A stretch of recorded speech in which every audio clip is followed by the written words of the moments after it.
Streams in the desert అనేటువంటి ఒక పుస్తకాన్ని రచించినటువంటి రైటర్ పేరు కౌమన్. అదే తెలుగులో ఎడారిలో సెలయేరు అనేటువంటి పుస్తకం అది. అందులో ఒక మురికి గుంటలో ఉన్నటువంటి ఒక చిన్న నీటి బిందువు గురించి ఒక కథ రాశారు. దాంట్లో మురికి గుంటలో ఉన్నటువంటి ఒక చిన్న నీటి బిందువు తల పైకెత్తి చూసినప్పుడు కొండ శిఖరం మీద ఒక మంచు బిందువు కనబడుతుందంట. అది కూడా నీటి చుక్కే కదా. మంచు బిందువు కనబడుతూ ఉంటే అప్పుడే సూర్యుడు ఉదయించడం జరిగింది. ఆ సూర్యరశ్మి ఆ చిన్న వాటర్ డ్రాప్ మీద కనిపించినప్పుడు చాలా ప్రకాశవంతంగా అది మెరుస్తూ ఉందంట ఆ నీటి బిందువు. అప్పుడు వెంటనే ఈ మురికి గుంటలో ఉన్నటువంటి ఈ మురికి చిన్న నీటి బిందువు ప్రార్థన చేస్తుందంట దేవునికి, అయ్యో ప్రభువా, నన్ను ఈ విధంగా మురికి గుంటలో సృష్టించావు, దుర్వాసనగా ఉన్నాను నేను, చాలా నన్ను చూసినప్పుడు ఎవరైనా సరే అసహ్యించుకునేలా ఉన్నాను నేను, చాలా దుర్వాసన వస్తుంది ఈ గుంటలో నుంచి. అక్కడ చూడండి ఆ నీటి బిందువు ఎంత బాగుందో, సూర్యరశ్మి పడినప్పుడు మరింత కాంతివంతంగా అది ప్రకాశిస్తుంది, నేను ఎప్పటికైనా అలా అవ్వగలనా అని చిన్న ప్రార్థన అది చేసింది. సృష్టికర్తతో మాట్లాడుకుంది ఆ మురికి నీటి బిందువు. నిజంగానే ఆ ప్రార్థన ఆ రోజు దేవుని యొక్క చెవులలోనికి వెళ్ళిపోయింది. అప్పుడు ఆ రోజు చాలా గట్టి ఎండ వచ్చింది. ఆ నీటి గుంటలో ఉన్నటువంటి ఆ నీటిలో ఆ ఎండ పడడం ద్వారా ఆ నీరు ఆవిరిగా మారి ఆకాశంలోనికి వెళ్ళిపోయింది. ఆ మరుసటి రోజు అది నీరుగా మారి మంచుగా భూమి మీద కురిసినప్పుడు ఆ మంచు బిందువు మరల ఆ కొండ శిఖరము మీద ప్రకాశించింది. ఈరోజు ప్రార్థన చేస్తే రేపటి దినమే ఆ యొక్క మురికి నీటి బిందువు ప్రకాశవంతమైనటువంటి నీటి బిందువుగా, ముందు రోజు ఈ మురికి నీటి బిందువు ఏదైతే బాధపడిందో ఆ బాధంతా పోయి ప్రకాశించేటువంటి నీటి బిందువుగా ఆ యొక్క నీటి చుక్క మార్చబడింది అనేటువంటి ఒక చిన్న వృత్తాంతం అది. దీని నుంచి మనం ఏమి నేర్చుకుంటున్నామంటే, ప్రతి చిన్న ప్రార్థనని దేవుడు వింటాడు. ఆయన ప్రార్థన ప్రతి పరిస్థితిని కూడా మారుస్తుంది. ప్రార్థన నీ రూపాన్ని మారుస్తుంది. ప్రార్థన నీ రూపాన్ని మారుస్తుంది. మీరు విన్నది నిజమే. మనం ప్రార్థిస్తూ ఉన్నప్పుడు మన జీవితాలలో ఒక రూపాంతర అనుభవము కలుగుతుందండి ఖచ్చితంగా. మునుపు వలె మనం ఉండం, మునుపు వలె మనము ప్రవర్తించం, మునుపు వలె మన యొక్క జీవితంలో పరిస్థితులు కూడా ఉండవు. ప్రార్థన అంత శక్తివంతమైనది. జెర్మీ టేలర్ అనేటువంటి ఆయన ప్రార్థనను ఇలా నిర్వచించారు: ప్రార్థన వ్యాధిని స్వస్థపరుస్తుంది, ప్రార్థన సింహాల నోళ్లను మూయించింది, ప్రార్థన భూగోళ రథచక్రాలను ఆపి సూర్యచంద్రులను వాటి స్థానాలలో ఉంచింది, అది వర్షధారపు ఖజానాలను మూసివేసింది, మన శ్రమలలో ప్రార్థన మనకి ఓదార్పునిస్తుంది, శ్రమలలో నుంచి ప్రార్థన మనలను తప్పిస్తుంది అని రాశాడు ఆయన. ప్రార్థనకి ఒక నిర్వచనాన్ని చెప్పాడు ఆయన బైబిల్ గ్రంథంలో జరిగినటువంటి కొన్ని ఇన్సిడెంట్స్ ద్వారా. ప్రార్థన మన రూపాన్ని నిజంగానే మారుస్తుందా అంటే ఖచ్చితంగా మారుస్తుందండి. మనకి యోహాను సువార్తలో సమరయ స్త్రీ అనేటువంటి ఒక ఆవిడ కనిపిస్తుంది. ఆమె 5 భర్తలను కలిగినటువంటి స్త్రీ.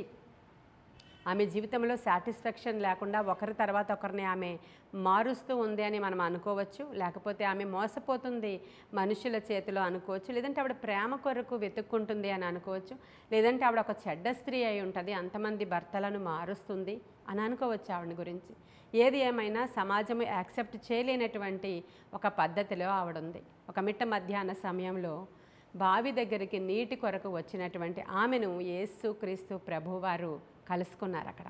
యోహాను సువార్త 4వ అధ్యాయంలో చూడండి, సమరయ స్త్రీ ఒకతే నీళ్లు చేదుకొనుటకు అక్కడికి రాగా యేసు నాకు దాహమునకెమ్మని ఆమెను అడిగాను.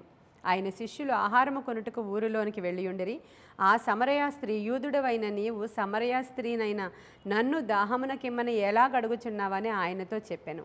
ఎలయనగా యూదులు సమరయులతో సాంగత్యము చేయరు. అందుకు యేసు, నీవు దేవుని వరమును నాకు దాహమునకిమ్మని నిన్ను అడుగుచున్నవాడెవడో అదియు ఎరిగి ఉంటే నీవు ఆయనను అడుగుదువు, ఆయన నీకు జీవజలం ఇచ్చునని ఆమెతో చెప్పాను.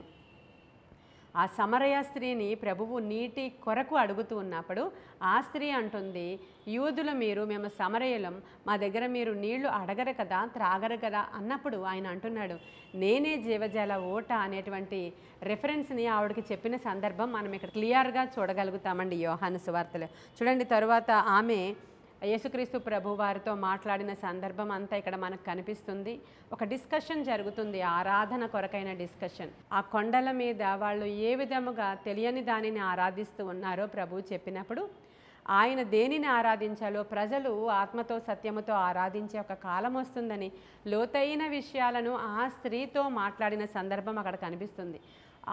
ఆ స్త్రీతో ప్రభు మాట్లాడుతూ ఉన్నప్పుడు ఆమె ఒక మురికి నీటి చొక్కగానే మనకు అక్కడ కనిపిస్తుంది. ఎందుకంటే ఆవిడ జీవితం మంచిగా లేదు. అక్కడ మనం చూసినప్పుడు చూడండి, అక్కడ ఆ స్త్రీ ఆయనను చూచి 15వ వచనం, నేను దప్పికొనకుండునట్లు చేదుకొనుటకింత దూరము రాకుండునట్లు ఆ నీళ్లు నాకు దయచేయమని అడుగగా, యేసు నీవు వెళ్ళి నీ పెనిమిటిని తీసుకొని రా అంటున్నాడు ఆయన. నాకు పెనిమిటి లేడు అని ఆవిడ అక్కడ చెప్తుంది. కాబట్టి ఇవన్నీ విషయాలు అయిన తర్వాత, ఆత్మతో ఆరాధిస్తారని ప్రభు మాట్లాడిన తర్వాత, అక్కడ ఆ స్త్రీతో మాట్లాడుతూ ఉన్నప్పుడు శిష్యులు వచ్చి చూస్తారు. అక్కడ స్త్రీతో ప్రభు మాట్లాడుతున్నారేంటి అని వాళ్ళు ఆశ్చర్యపోతారు. అందులోకి సమరయ స్త్రీతో వాళ్ళు ఆశ్చర్యపోయినప్పుడు ఆ స్త్రీ 28వ వచనంలో చూడండి మీరు, ఆ కుండ విడిచిపెట్టి ఊరిలోనికి వెళ్ళి, మీరు వచ్చి నేను చేసినవన్నీ నాతో చెప్పిన మనుష్యుని చూడుడి, ఈయన క్రీస్తు కాడా అని ఊరి వారితో చెప్తుందండి. క్రీస్తుని ఆమె గ్రహించగలిగింది, క్రీస్తుని గుర్తించగలిగింది. ఆవిడ వెంటనే ఆమె పరిగెత్తుకుని పోయి ఆమె ఊరిలో ఉన్న వాళ్ళందరినీ కూడా ఇక్కడికి తీసుకొచ్చినట్లుగా మనం అక్కడ చూస్తామండి. నేను చేసినవన్నీ నాతో చెప్పిన వానిని చూడండి అని 29వ వచనంలో చెప్పినప్పుడు ఆ ఊరిలో ఉన్న వాళ్ళందరూ కూడా ప్రభువుని అక్కడ ఉండమని అడిగినట్లుగా మనం అక్కడ చూస్తాం. కాబట్టి ఇవన్నీ కూడా మనం చూసినప్పుడు, ఈ వృత్తాంతం అంతా చదివినప్పుడు మనకేమనిపిస్తుందంటే, ఆమె వెళ్ళినప్పుడు వాళ్ళందరూ కూడా నమ్మారు, నా గురించి చెప్పినటువంటి ఆయన ప్రవక్త అయి ఉన్నాడు, మీరందరూ రండి అని ఆయన దగ్గరికి ఊరంతటినీ కూడా ఆ దినాన నడిపించింది. ఆమె మార్నింగ్ లేచినప్పుడు ఆమె మురికి పాత్రగానే ఉంది. ఆమె మధ్యాహ్నం నీటి ఓట దగ్గరికి వచ్చినప్పుడు మురికి పాత్రగానే ఉంది. కానీ మధ్యాహ్నం నుంచి ఆమె యొక్క క్యాడర్ మారిపోయింది. చూడండి, ఆవిడ ఒక సువార్థికురాలుగా మార్చబడింది. హల్లెలూయా. ఆవిడ ఒక ఇవాంజలిస్ట్గా మార్చబడింది. ఆమె క్రీస్తుని గురించి బోధించేటువంటి ఒక సాధనంగా మార్చబడింది. ఆమె తను తెచ్చిన పాత కొండనక్కడ విడిచిపెట్టి దేవుని యొక్క జీవజల ఊటను ఆమె నోట్లో పెట్టుకొని వెళ్ళి వాళ్ళందరినీ కూడా దేవుని యొద్దకు నడిపించడం ద్వారా ఆమె ఖచ్చితంగా ఒక స్టార్గా మార్చబడింది. మీరు దానియేలు గ్రంథము 12వ అధ్యాయంలో 3వ వచనం నుంచి చదువుతాను చూడండి. బుద్ధిమంతులైతే ఆకాశ మండలములోని జ్యోతులను పోలిన వారై ప్రకాశించెదరు. నీతి మార్గమును అనుసరించి నడుచుకొనున్నట్లు ఎవరు అనేకులను త్రిప్పుదురో వారు నక్షత్రము వలె నిరంతరము ప్రకాశించెదరు. హల్లెలూయా. ఎవరైతే నీతి మార్గములోనికి అనేకులను త్రిప్పుతారో, ఇక్కడ సమరయ స్త్రీ చేసింది ఏంటి? మురికి నీటి బిందువుగా ఉన్నటువంటి ఆమె ఆ రోజు ప్రభువును కలుసుకొని జ్ఞానము పొందుకొని ఆమె వెళ్ళి అనేకులను నీతి మార్గము తట్టుకు త్రిప్పడము ద్వారా మరుసటి రోజు ఉదయానికి ఆమె ఆ ప్రకాశించేటువంటి స్టార్గా మార్చబడింది. అవును కదా?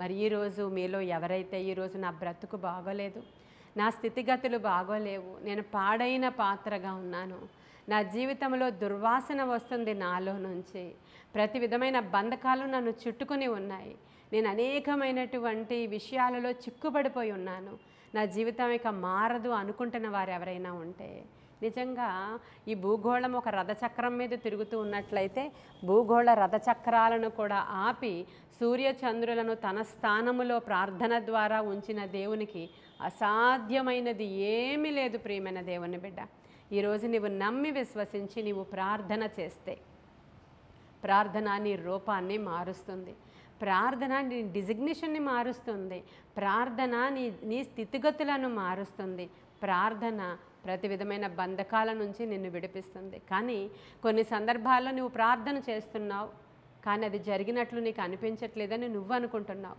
మానక ప్రార్థన చేయమన్నారు యేసుక్రీస్తు ప్రభువారు. విసుగక ప్రార్థన చేయమన్నారు. ఎడతెగక ప్రార్థన చేయండి. నీవు చుట్టూ చూడొద్దు, నువ్వు ప్రార్థిస్తూ ఉండు. నీకు తెలియకుండానే నీ జీవితంలో గొప్ప మార్పును దేవుడు తీసుకొస్తారు. ఎవరైతే ప్రభువుని కలుసుకుంటారో వారి జీవితాలు కంప్లీట్గా నూతనమైనటువంటి పాత్రలుగా ఖచ్చితంగా మార్చబడతాయి. ప్రియమైన దేవుని బిడ్డలారా, ఖచ్చితంగా మార్చబడతాయి. ఇప్పుడు సమరయ స్త్రీ జీవితంలో క్రిస్మస్ దినం కదా అది. ఆవిడ జీవితంలో యేసుక్రీస్తు ప్రభువారు నూతనముగా తన హృదయంలో పుట్టారు. ఆ ఊరిలో క్రిస్మస్ కాదా అది, వాళ్ళందరూ కూడా ఆ దినాన క్రిస్మస్ జరుపుకున్నారు. ఎందుకంటే యేసుక్రీస్తు ప్రభువారిని వారి ఊరిలోనికి ఆహ్వానించారు, వారు ఆ స్థలంలో ఉన్నారు, వారికి సువార్త ప్రకటించారు, వారు ప్రభువుని రక్షకుడుగా అంగీకరించారు. కాబట్టి ఇదే కదా నిజమైన క్రిస్మస్ అంటే. ఈరోజు నీవు కూడా అడగొచ్చు, ప్రభువా నేను నీతిమంతుల లిస్టులోనికి వెళ్ళాలి, అనేకులను నా ప్రభు తట్టు తిప్పే సాధనంగా మార్చబడాలి, నా జీవితము నా సాక్ష్యము పరిమళించాలి ప్రభువా, నిజమైన క్రిస్మస్ నా హృదయంలోనికి వచ్చేలాగున ఈరోజు నా ప్రార్థన మీరు ఆలకించండి అని మీరు కనుక ప్రార్థన చేస్తే ఖచ్చితంగా దేవుడు ఈరోజు మీ ప్రార్థన ఆలకిస్తారు. ఈ కొన్ని మాటలు దేవుడు మన వెనుకడిలో దీవించిన గాక. ఆమేన్. మీకోసం నేను ప్రార్థన చేస్తాను, ఏకీభవించండి నాతో. ఏ స్థితిలో మీరున్నా ఆ స్థితిలోనే మీరు ప్రార్థనకి ఉపక్రమించి, ప్రభువా ఒక్కసారి నా వైపు దృష్టించు అని ప్రార్థించండి. సెకనులో అద్భుతాలు చేసేవాడు మన దేవుడు. అలా అని తొందరపడొద్దు. ఇన్స్టెంట్గా ఏదో జరిగిపోతే, ఇప్పటికిప్పుడే జరిగిపోతే నేను నమ్ముతాననే ఛాలెంజెస్ యేసయ్యతో పెట్టుకోవద్దు. ప్రార్థించండి, లోబడి ఉండండి, తగ్గించుకోండి, కనిపెట్టండి, నిరీక్షించండి. దేవుడు అన్యాయస్తుడు కాడు. ప్రార్థన చేసుకుందామా? మహాపరిశుద్ధుడవైన తండ్రి, మహోన్నతుడవైన దేవ, సర్వాంతర్యామి దేవా, సృష్టికర్తవైన నీవు నాయన, అయ్యా నా తండ్రి, మీరు నిర్మించిన పాత్రల వైపు ఒక్కసారి దృష్టించమని అడుగుచున్నాను. ఎవరైతే నా వైపు ఈరోజు దృష్టించమయ్యా అని అడుగుతున్నారో వారిని మీరు ఈరోజు దర్శించమని, ముట్టమని, బాగు చేయమని, ఆత్మకార్యాలు వారి ఎడల జరిగించి మీ నామానికి మహిమ తెచ్చుకోమని, ఇమీడియట్గా నాయన కొన్ని జీవితాలలో ఒక అద్భుతాలు జరుగుట చాలా అత్యవసరమై ఉన్నాయి ప్రభువా. అటువంటి వారిని జ్ఞాపకం చేసుకోండి. సమరయ స్త్రీని ఆ రోజు జ్ఞాపకం చేసుకొని ఆ ఊరిని దర్శించిన అదే దేవుడు నేడు అయ్యా ఇదిగో వాక్యము వింటున్న వారిని దర్శిస్తున్నారని నమ్మి విశ్వసిస్తూ ముట్టి స్వస్థపరచమని, శారీరక స్వస్థత, మానసిక స్వస్థత, ఆర్థిక స్వస్థత, ఆత్మీయ స్వస్థత యేసు నామంలో వినుచున్న వారికి కలుగునుగాక. మీరు ఇప్పుడే ముట్టి నాయన స్వస్థపరిచినందుకు వందనాలు. యేసయ్య శ్రేష్ఠ నామంలో అడుగుచున్నాము తండ్రి. ఆమేన్. God bless you.